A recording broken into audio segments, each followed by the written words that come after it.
Oh, this is a very pretty little spot. I'm just a little bit to the east of the town of Cricklade, which is pretty much the first town that was actually built on the Thames after its source. And what I've seen just over the last half mile or so is a number of little tributaries joining the Thames as it does here. And it's beginning to look more like a river and less like a stream. It's getting bigger every mile I go.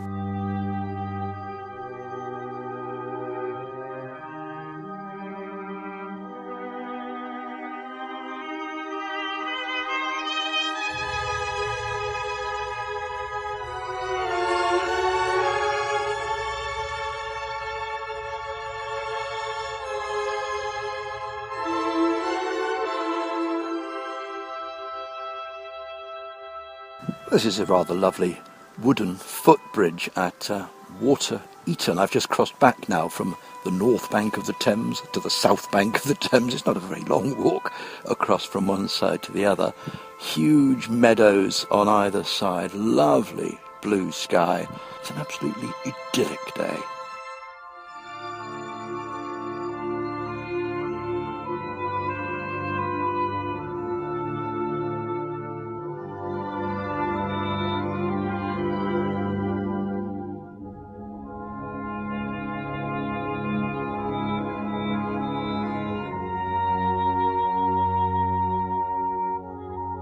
And just look how pretty this is. It's the little 12th century St Mary's Church here in Castle Eaton, right on the banks of the Thames. A beautiful position, glorious blue sky.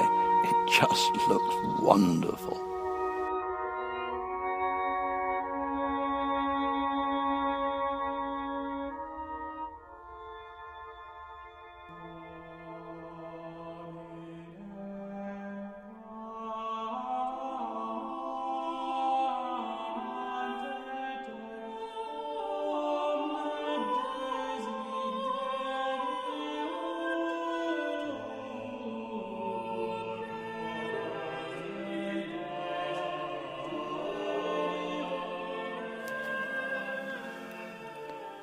Well, this is another 12th century church. This is the church of St John the Baptist at Inglesham, and I've come inside and it's a bit like stepping into a time machine. I've gone back hundreds of years. There's actually been a church here since Saxon times, and on the wall there is actually a Saxon sculpture of the Madonna and Child, and all around me there's the most extraordinary examples of church architecture from different periods. There are wonderful old wooden box pews. They're actually Georgian. There's a 15th century font. There are some rather pretty carved wooden screens which date back to the 15th century. On the walls there are ancient biblical inscriptions, some of them still almost legible. This church looks as if it hasn't actually changed since the 12th century. In fact, it was saved and restored by William Morris in the 19th century, and here it is, like a little sort of jewel from centuries gone by. Absolutely beautiful.